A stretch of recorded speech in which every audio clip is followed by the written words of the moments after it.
Et bien voilà, c'est sur l'île Barbe que JP Corlin et Fred Vialet nous ont donné un rendez-vous pour cette fameuse journée Île Utopie. Nous allons parler des îles, nous allons parler musique. Je vous propose d'aller faire un petit tour sur ce festival qui vient de prendre son envol. L'île Barbe est située au milieu de la Saône, dans le 9e arrondissement de Lyon, dans le quartier de Saint-Rambert. Une partie de l'île a été aménagée pour recevoir des artistes et des scènes ont été montées pour les musiciens. Tout a commencé avec César Alan au micro de Benoît Thuré. Alors on savait qu'on pouvait compter sur vous pour la première édition d'Île Utopie sur l'île Barbe à Lyon dans le 9e arrondissement. Ça vous a interpellé ce projet sur une île ? Bon, je connaissais l'île Barbe, je trouve le site très beau. Et ce qui est intéressant, c'est que le projet est le projet des îles. Ouais. Alors en plaisantant avec l'organisateur, je dis le Brésil rentre tout de suite très bien dans le projet parce que nous sommes... c'est Brésil. Aux manettes de l'événement, c'est l'agence De Facto. Au micro, c'est Jean-Philippe Corlin. On est sur cette année zéro sur une préfiguration où on veut montrer, on va dire, des intentions, des envies de ce qu'on voudrait faire l'année prochaine ici. Et c'est vrai que les groupes se succèdent. On a eu César Alan et Saroda tout à l'heure. Et on attend la suite du programme avec impatience. En se promenant sur l'île Barbe, on rencontre des festivaliers, mais aussi des élus fiers de cette initiative. Alors quand on est venu vous voir pour parler de ce projet il y a quelques mois, vous étiez étonné ? Oui, j'étais étonnée, en même temps oui et non. Connaissant un petit peu les organisateurs, je trouvais que l'ambition était à la hauteur de ce qu'ils avaient l'habitude de proposer, avec une envie de qualité, une envie aussi de rapport humain, de lien avec le quartier. Alors justement, pour le quartier, c'est assez exceptionnel d'avoir un festival qui déboule comme ça. Oui, c'est vrai. Alors même si l'île Barbe elle est habituée à recevoir des manifestations musicales ou autres, c'est aussi un lieu patrimonial et je pense que c'est intéressant de faire cohabiter des propositions contemporaines donc d'aujourd'hui avec ce lieu patrimonial. C'est vrai que c'est une île au cœur de Lyon et c'est assez singulier. Et je trouve que c'est très bien d'avoir voulu mettre en avant ce site tout en voulant le respecter ses habitants. Et associer aussi tous les gens du quartier, les structures socio-culturelles ou associatives. Dans le festival Île Utopie, on parle des îles et on rencontre des artistes très facilement. Tu as posé quelques œuvres sur cette île Barbe, tu peux m'en parler ? Tu as posé quoi comme création ? Alors j'ai posé 3 pièces, j'ai accroché une lune, une lune rousse. Et puis on est allé se balader sur la pointe de l'île Barbe et tu as déjà déposé aussi quelques créations là-bas. Tu peux m'en parler ? Alors tout au bout sur la pointe, j'ai posé une sorte de fauteuil trône en platane, un platanus. Les enfants adorent et ça fonctionne bien. Ouais. Et la troisième œuvre, j'ai suspendu une sorte de palmier au-dessus de l'eau. Bien sûr, pour réussir un festival, il faut des partenaires et FaMusique comptera parmi les premiers. Bonjour Arnaud. Bonjour. Alors vous êtes sur l'île Barbe pour Île Utopie parce que vous êtes partenaire de quoi exactement ? Voilà, donc je représente la société FaMusique. On est partenaire sur la partie technique, son, lumière, distribution électrique. Alors pourquoi vous avez choisi d'être partenaire de l'île Utopie ? Parce que on trouve que c'est une belle initiative dans le contexte économique aujourd'hui de relancer un festival. Parce que je pense que comme tout le monde le sait, les festivals ferment les uns après les autres. C'est un atout pour la culture, surtout à Lyon. Donc on a besoin, nous on veut accompagner les festivals, on veut montrer qu'il y a encore des gens qui sont capables de faire des choses, des belles choses, comme on peut le voir aujourd'hui. Donc et ça a toujours été dans l'esprit de notre société. FaMusique a toujours, dès le départ, depuis 30 ans, accompagné des festivals, à les faire grandir. Et donc c'est pour ça qu'on est là aujourd'hui. Parce qu'un festival, quand il grandit, il grandit avec vous. Il grandit avec nous, puis c'est comme ça que, comme vous dites, nous on grandit et eux aussi, donc c'est super intéressant, quoi. Et puis en plus c'est une aventure, c'est aussi une aventure humaine parce que avec l'agence De Facto, on travaille depuis des années ensemble, donc c'était aussi naturel qu'on suive le mouvement. La très bonne surprise, c'est de retrouver Bertrand Dalle du Barrio Club, qui reste toujours fidèle à ses amis. Salut Franck. Alors le Barrio Club déboule sur Île Utopie, pourquoi? Eh oui, bah écoute, on était à l'époque partenaire du e-Salsa Festival qui se passait ici à l'île Barbe. Et quand Fred m'a proposé de remonter le projet, on n'a pas pu faire autrement que de lui donner un coup de main. Le site est magnifique, que le projet Île Utopie, regarde, c'est magnifique. Quoi. Les gens vont passer une soirée extraordinaire. Donc nous, on pouvait lui apporter le savoir-faire au niveau du bar.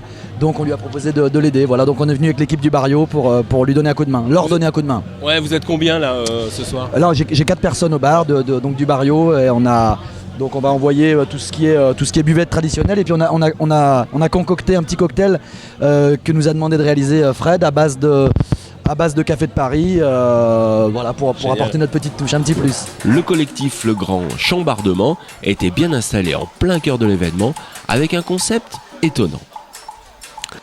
Non, en fait, le concept, c'est qu'on s'est dit, on est sur une île. Le festival s'appelle Île Utopie. Du coup, on va faire quelque chose autour de ça. Et du coup, nous, ce qu'on propose aux gens aujourd'hui, dans l'atelier, c'est s'ils devaient imaginer en tout cas leur île idéale et leur île un peu cauchemar, qu'est-ce qu'ils laisseraient dessus et qu'est-ce qu'ils construiraient dessus, comment ils l'imaginent en fait. Voilà, ça c'est l'atelier. C'était important qu'il y ait du fond, que ce soit pas simplement un atelier pour occuper les gens. Dire qu'en fait après il y a une performance dessinée avec un dessinateur. Parce qu'en fait nous on fait partie d'un collectif qui s'appelle Le Grand Chambardement et qui organisons en fait des rencontres entre le dessin et la musique. C'est ce pourquoi on est là aujourd'hui. D'accord. Et en fait à 17h il va y avoir un dessinateur qui s'appelle Hugo Charpentier avec un groupe trans. Et en fait, il va donner corps à ces îles en s'inspirant des dessins qui ont été posés sur la fresque. En fait. On a fait un atelier de dessin par rapport aux îles, par rapport à l'île, les visions de l'île, qu'est-ce qui se passe, comment tu vois ton île utopique, qu'est-ce que c'est, tes monstres, ta faune, ta flore, etc. Ce genre de choses. Et donc ils ont collé leurs dessins un peu partout et moi j'étais chargé de reprendre tous ces dessins et de m'en faire une île une petite dédicace pour tout le monde, quoi. C'est une véritable interaction entre ces deux arts, le dessin et la musique, donc représenté par Victor et Jordi. Vous pouvez nous présenter la formation? Donc la formation s'appelle Trans et c'est un groupe qui a 2 ans maintenant et normalement c'est avec un vibraphoniste qui ne pouvait pas être là aujourd'hui, donc on a fait appel à un ami, Théo Nguyen, au saxophone du coup. Et du coup, Trans, c'est un groupe qui s'est très vite rapproché du Grand Chambardement, ce projet de mélange de dessin et de musique. En quoi le travail de Hugo peut influencer votre musique? Nous, on a essayé de travailler avec lui sur différentes ambiances, sur différentes textures. Et on essaye aussi de le porter dans le dessin. C'est vrai qu'on s'est bien trouvé là-dessus. Avec ce groupe, on essaie de faire des masses sonores parfois ou rythmiques qui peuvent aussi influencer son geste finalement de dessinateur. Tout à l'heure quand j'ai joué, quand on a joué tous les 4, je me suis rendu compte qu'à un moment notre musique suivait grave le dessin que faisait Hugo. Et on a continué dans ce truc pendant qu'il faisait le vampire là. C'était une musique très ténébreuse et très sombre et on était là à jouer avec le dessin en fait. Du coup il y a vraiment... Nous autant on peut être à la base de sortir quelque chose de sombre ou clair, autant qu'Hugo, et on s'écoute, on se regarde et normalement en général on se suit et ça va bien ensemble, quoi. Alors toi t'as participé aux ateliers? Oui. T'as fait quoi comme dessin? Alors j'ai fait... Ça représente quoi? Alors le dessin dont l'île de Jurel, c'est Las Vegas. Et l'île où j'aimerais pas aller, c'est l'île où il y a beaucoup d'écoles et tout. Voilà. D'accord. L'innovation artistique est de mise sur Île Utopie. Regardez ce que Morgane Ruby propose. Alors, une belle caravane derrière toi. Il se passe quoi dans cette caravane? Alors, c'est pas une simple caravane, c'est un cinéma ambulant. Un cinéma ambulant? Oui. Alors, il y a un projecteur qui est installé à l'intérieur? Il y a un projecteur, un écran, et on peut accueillir entre 15 et 20 spectateurs s'ils sont tout petits. Alors là, pour ce festival, on a projeté 2 films. L'île aux fleurs, qui est un documentaire des années 70. Et deuxième film, alors c'est lequel? Deuxième film, c'est Le vélo de l'éléphant. Ouais. C'est un court-métrage qui a été fait par Paul Image, c'est une boîte d'animation sur Valence. C'est devenu d'où cette idée de proposer des films dans une caravane? C'est venu en fait, j'ai fait des petits courts-métrages moi. Et je me suis dit, mais comment je vais les diffuser? Et donc je me suis dit, je vais me faire mon cinéma et je les diffuserai. Ah d'accord, c'est une boîte de diffusion en fait. C'est ça.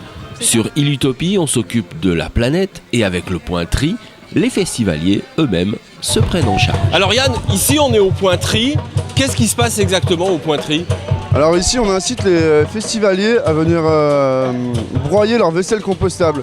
C'est-à-dire qu'on s'est rendu compte que sur les événements il y avait beaucoup de vaisselle, mais malheureusement on n'avait pas la solution pour la valoriser. Du coup on a fabriqué ce magnifique broyeur qui permet de broyer la vaisselle compostable, qui permet du coup ensuite d'être acheminé sur des plateformes de compostage. Parce que si la vaisselle n'est pas broyée, les gens qui font le compost n'acceptent pas cette vaisselle, c'est trop volumineux, ça met trop de temps à se dégrader.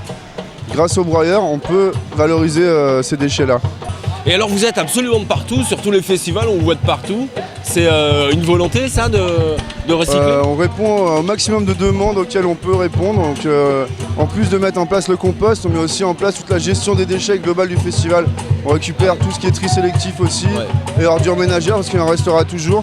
On a des petits supports de tri comme ici qui permettent aussi aux festivaliers de trier leurs déchets avec les bouteilles plastiques, les canettes d'un côté, le cendrier au milieu et tout ce qui n'est pas recyclable de l'autre côté. Et alors c'est les festivaliers eux-mêmes qui trient, c'est ça? L'idée c'est vraiment que les festivaliers viennent et on leur fait actionner le broyeur pour qu'eux ils broient leur vaisselle, c'est les faire participer vraiment à cette action-là. C'est à leur descente de scène que Benoît Turet a rejoint des membres du groupe Tikaniki Kabar Maloya. Voilà, vous avez joué il y a quelques instants pour cette première édition du festival Îles Utopie sur l'île Barbe à Lyon dans le 9e arrondissement. Vous pouvez peut-être nous donner la signification du nom du groupe? Alors il y a deux choses dans ce nom, il y a Tikaniki Kabar Maloya qui est une chose assez simple, qui est une jam, quelque chose où les gens se rencontrent autour de cette musique Maloya. Tikaniki veut tout simplement dire les enfants qui sont dans les jupons de leur mère. Et c'est un peu ce qu'on est dans cette musique, des gens qui cherchent à grappiller les cultures créoles pour pouvoir jouer cette musique qui est le Maloya. Et c'est plus précisément une musique qui vient de la Réunion? C'est ça. Vous pouvez nous parler de la Maloya, ce que c'est? Alors, le Maloya c'est assez simple. C'est, bien dans le micro. C'est la musique traditionnelle donc, de la Réunion qui vient des esclaves. Comme beaucoup de musiques traditionnelles descendant des esclaves, elle se compose uniquement de percus et de voix. Il n'y a pas d'instrument harmonique, il n'y a pas de guitare, il n'y a pas de piano.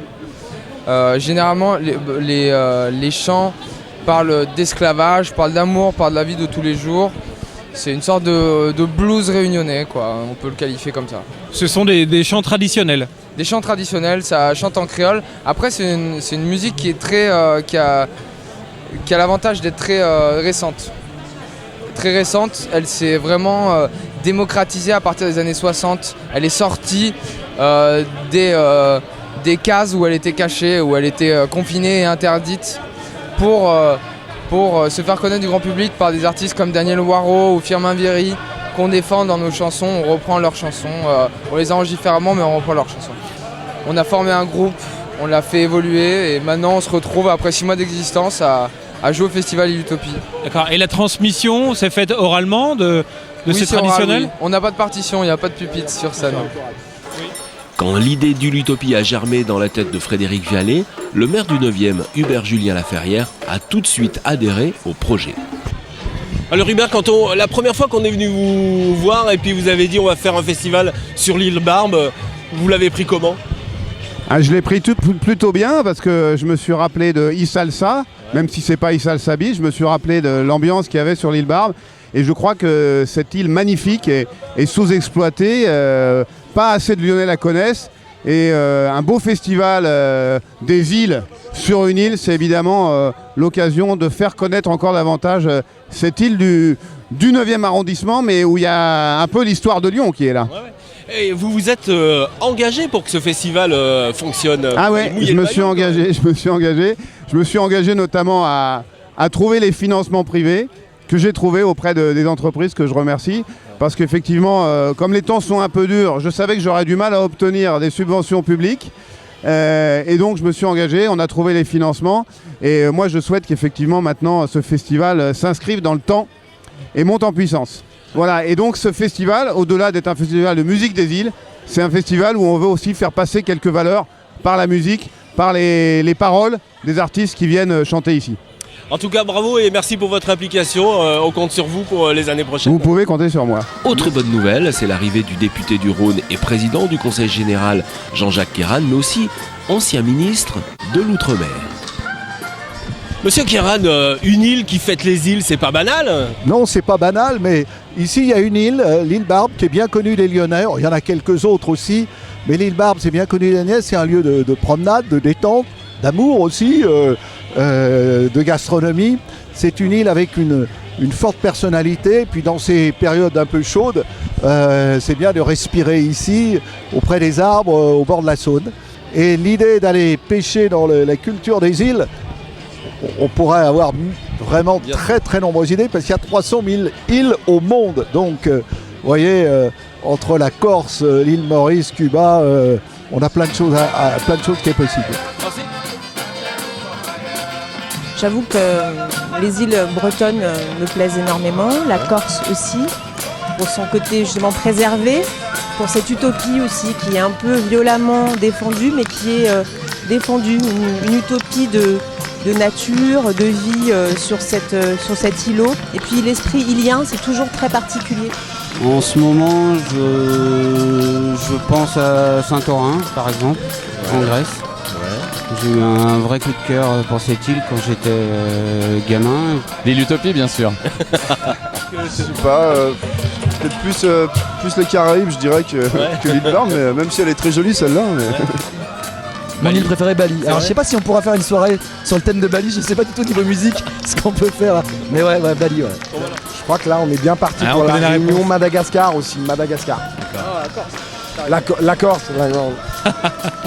On part où avec vous sur l'île? Alors moi je suis un peu amoureux de Cuba, mais je trouve qu'on a une île magnifique pas loin qui est la Corse. Ça en fait déjà deux. Ouais. Comme vous m'avez demandé mon île préférée, je vais pas en chercher une troisième. Hein. Il y a vraiment des bijoux dans les Antilles françaises. En particulier, alors je vous recommande en Guadeloupe les Saintes. Pour ceux qui ne connaissent pas les Saintes, c'est la baie d'Orio en miniature avec le pain de sucre en miniature.